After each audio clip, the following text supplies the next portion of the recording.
So I'm Rob Fersh, I'm president of Convergence, and I want to warmly welcome all of you to this 10th anniversary symposium and celebration. We have a lot of people here today, so many of you new first-timers, we welcome you. We also welcome people who've long been at it with us, and we're really delighted to have you here. Yes, it is true that we were founded on April 1st, 2009, with zero funding. And yes, our early office was a log cabin with no running water in Illinois. Well, not quite, but something close to that by Washington, D.C. standards. And yet, due to the generosity of so many people in so many ways, let me see if I can put this down. Can you still hear me? Okay. No complaints, you can hear me? That's good. And yet, due to the generosity of so many people in so many ways, including so many people here today, here we stand 10 years later. Together, we have accomplished a lot, even though there appears to be some work left over to achieve a more perfect union in the United States. But among the things we're most proud of are creating a methodology for collaborative problem solving that has successfully forged shared recommendations and unlikely alliances on issue after issue. Teachers' unions and charter schools working together to reimagine K-12 education. We have some of those leaders here with us today. Free marketeers and social insurance advocates finding common ground on financing long-term care for elderly and disabled persons. Prison administrators and formerly incarcerated people agreeing on how to transform how we prepare people to return to society after incarceration. Food companies and their public health critics working together to fight obesity. Business leaders and worker advocates finding shared pathways to increase economic mobility. Parties with politically charged differences advocating together for healthcare reform and reform of the federal budget process. Legislators in the U.S. and Pakistan forging new understandings and partnerships, and much more. As a result of these successes, there's now a widening desire of others, including Congress, and you'll hear about this shortly, to apply what we do in their own settings, and we are expanding our capacity to provide this help. At a time when it appears very few opposites will even talk to each other, no other organization rivals our ability to assemble experts, practitioners, and key stakeholders to work together with depth. People of goodwill with vastly different politics and ideologies can work together. We're not hopelessly divided. And all this is possible because of so many of you, because we've assembled a great board and a great leadership council and so many friends that help us make a difference. Now, I was actually talking to my wife Sharon about this just the other day. And I asked her if in her wildest dreams she ever thought I could play an important role in building an organization like this. And Sharon, who's just arrived somewhere, said to me, and she's a woman of complete integrity, she said, "Rob, I love you dearly, and I hate to disappoint you, but you're not in my wildest dreams."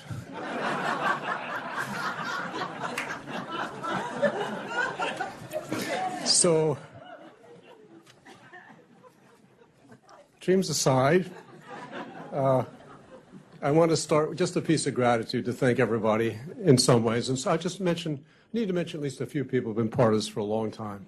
First of all our current and former board members and leadership council members for being here. People have come in from California, Houston, Colorado, Chicago, North Carolina, New York, New Jersey, Michigan, and elsewhere. So I really want to thank you.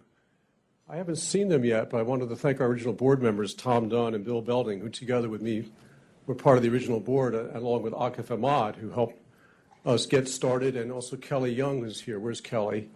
Kelly and Akif and I used to form that famous joke about there was a Muslim, a Christian, and a Jew who came together to do something, and that was us. Some of the people in this room have been part of this idea for over 20 years. They include Jessica Dibb and Cherie Harder and Rob Stein, and others who couldn't make it today, like Kelly Johnston, John Steiner, Mark Gerzon, Daniel Bowling, all deserve mention. I also want to mention the special role Rich Alpers played over the years. Where's Rich? Rich Alper's been a friend and advisor for 15 or more years. I call him the FGU, the Focus Group of One, and he's been a great help. I also would be remiss if I didn't acknowledge both David Fairman and Pat Field of the Consensus Building Institute. David's over here. I don't know if Pat's still with us. Pat. They have been amazing partners. They've been the lead facilitators in most of our projects, and we simply would not have had the success but for the skill dedication and partnership that you two have offered. So thank you very much for that. Finally, I want to acknowledge for all the staff at Convergence. And just bear with me. I'm going to mention them by name, and I'm going to ask them each to stand so you'll know who they are. Our Executive Vice President, Amanda Brown. Where's Amanda? All right, I'm not going to look for each of you. Just stand when I call your name. Duzi Casada, Director of Finance and Development. Please stay standing, if you will.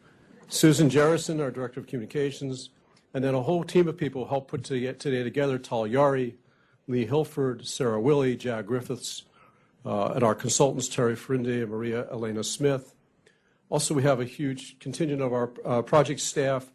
Not everyone could be here today. Stephanie Magenzi is overseas. We're sorry to miss Stephanie, but Russell Crumno, Isabel Hidastrosa, Karen Hederman in from Columbus, Ohio, Vicki Vinker in from the West Coast, Sharona Schuster, and Omar El Khatib. And I'd like to ask them and all our wonderful interns who are here to just stand up and to join me in acknowledging all they do every day.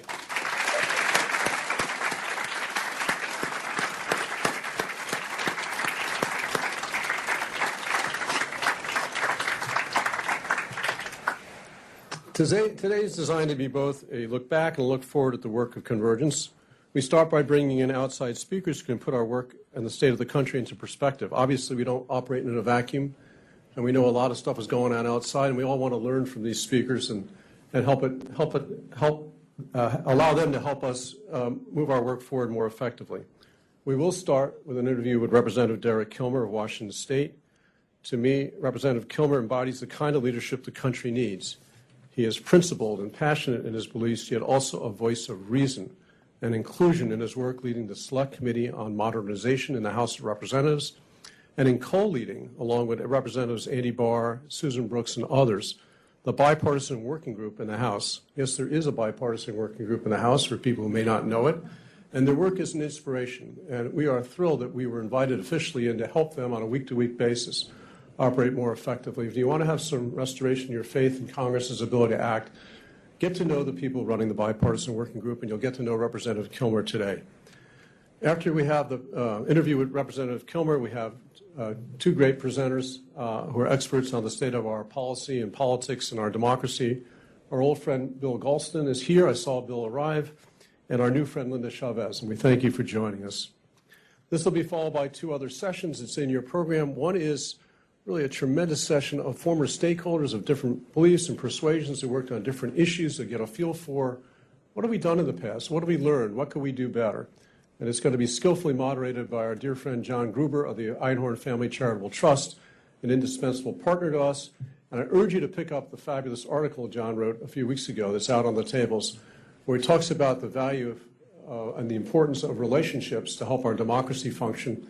And he does make some mentions of a certain small nonprofit in D.C. whose name begins with a C. So the article is really worth doing. I also want to mention in that panel is one person who probably hates that I'm going to do this, and that's Stuart Butler. Stuart is not only a board member and a fellow with us, but he is a one-man R&D think tank for us. He's helped design most of our projects. He sits at most of the tables. He's like having a player coach in the room. There you are, Stuart. So, Stuart, thank you for all you do for Convergence. And then finally, there'll be a session which will be much more engagement with you about how we look at our future. It'll be facilitated by board member Sheree Harder, and then we'll be closed out for the afternoon with remarks from our wonderful new board chair, Jean Molina. Of course, please all stay for the reception. We will have the unveiling of a new organizational video produced by our own great board member, Linda Laurel, and we'll be honoring one organization and two individuals who are utterly indispensable to indispensable not only to our surviving but thriving, Aiken Gump, the law firm Maya Kristen and Rich Korn. Now, let me briefly turn to what Ron Pollock calls my rabbinic sermon part of my remarks. Ron, you ready for this? Okay. This will be one of my last opportunities to offer my thoughts as CEO of Convergence. As I hope all of you know by now, I'm stepping down from my role as president of the organization in coming months, but I'm not going away. As I said to someone earlier, I have a sister apparently who's, when she goes to reception, she's, as her husband would say, she says goodbye but never leaves. That may apply to me. We are taking steps as I approach the 57th anniversary of my bar mitzvah, you can do the math, to create an even stronger team for Convergence into the future. And I will stay in a very active role as an advisor and as the founder, and will continue as a board member. But I want to speak today to all of you on this special time and given what's going on in the world about the larger values and distinctive contribution of Convergence in these very challenging times. More than any time I can remember, people are choosing sides and sticking with them, particularly in terms of politics. They not only adhere to the beliefs of their team, they increasingly dismiss or denigrate the views of those who disagree with them, often finding their views unfathomable and even their morality questionable. This has been a growing pattern for many years, predating the 2016 election. It is particularly gripping now due to President Trump's unprecedented approach to governing and policy. And this and the reaction to it are creating a great disruption in the world in which we operate. Much attention and large proportions of resources are being devoted to issues and concerns that have been brought to a head by this dynamic. It's totally understandable that people are deeply engaged on the issues of the day and taking sides. I'm not here today to tell anyone what side they should be on, nor that they should refrain from taking sides. A lot's at stake, and it's important to do. And I'm not suggesting that Convergence has a role in resolving political differences. I think that's best settled by elections. Rather, our central and indispensable role, along with various other groups, is helping to find common ground on issues of great public concern, where people of vastly different ideologies and experiences can find ways to work together despite potentially unbridgeable differences in politics. We have huge issues begging for concern and attention. And the current focus on the impeachment proceedings and the pending elections are distracting us from addressing urgent concerns that need our immediate attention. People are suffering. People do not have the rights and the health care they need. We have threats to our environment. We have threats to so many things, and we're not necessarily, in many cases, getting to addressing them. Convergence is currently working on finishing up healthcare projects nationally and in California that hopefully will provide unifying pathways forward. We are researching and organizing projects on gun violence and gun safety, housing affordability, and reforming our voting and election systems to help restore public faith in them. The country also needs other work that we're not doing yet, but are happy to take on in areas like immigration, infrastructure, and climate. At our last Leadership Council meeting, I mentioned I'm increasingly hearing from people that there's a time to talk and a time to fight, and this is the time to fight. And with that statement, I usually get a figurative pat on the head for all our idealistic, fine work, and too often lately a demurral from either getting involved or giving money to our cause. On October 14th, I got an email just about 10 days ago from a foundation head I deeply respect. Here's what he wrote, modified slightly to protect his identity. We are focused on the electoral system and the 2020 election. We are so focused on that issue that we have put virtually every one of our other philanthropic priorities aside for the next 18 months. In that light, it seems unlikely we will be willing to provide financial support to Convergence at this time. But then he goes on to say, we deeply respect the important work that you are doing and know that you have a plan to grow the scale and impact of your work in coming years. The building of trust relationships between individuals of different political viewpoints and the ability to find smart consensus solutions to our most important national challenges is essential to the long-term success of our democratic system. However, we are much more focused on the short term. I shared this dilemma with our good friend Chris Daggett, a former head of the Geraldine R. Dodge Foundation up in New Jersey and himself a former independent candidate for governor in New Jersey and is still a leader in politics and policy there. Here's what he wrote back to me. I agree with much, if not all, of what you've said about the current state of democracy. And while I believe it is indeed a time to fight, it is just as urgent a time to think about solutions. Fighting without an endgame, without a long-term solution, is just screaming into the wind on a stormy night. We need to develop new leaders, new ideas, new processes to address the fractious state of affairs, the poisonous dialogue, and the virtual hatred on both sides of the political aisle.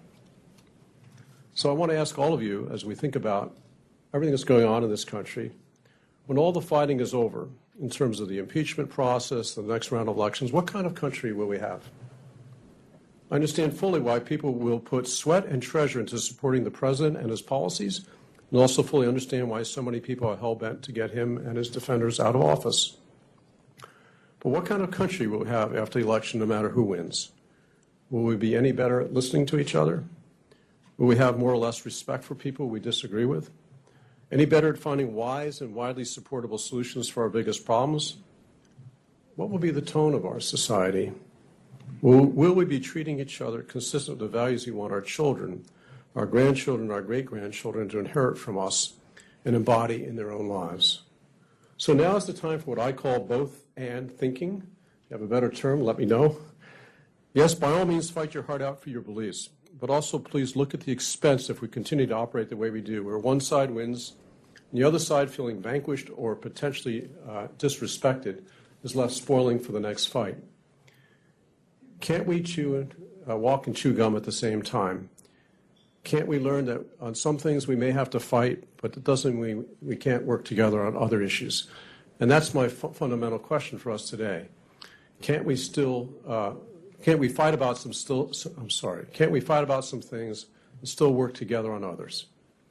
Recently, I was attending high holiday services at my synagogue. I read a quote from Martin Buber, the philosopher. He said, "Unity, not division and separation, is the purpose of creation, and that the purpose is not an everlasting struggle to the death between sects, classes, or nations. Our purpose is the great upbuilding of peace. The human world is meant to become a single body through the actions of men, people themselves." Now, whether you think Buber is right or not, or this is a truth or not, what if we took this all as a first responsibility? We'll explore that question today as we celebrate 10 years of success and our plans for the future. My final pitch, and you won't hear again from me unless you're staying for the reception, is to remember Convergence in the weeks and months ahead as we ask for your involvement and support. Please share your knowledge, your ideas, and goodwill with us. And please be generous when we ask for support and connect us to others who can help. It's a lonely task right now to be building bridges in these fractious times. And we need all of you who believe in our mission to go the extra mile with us.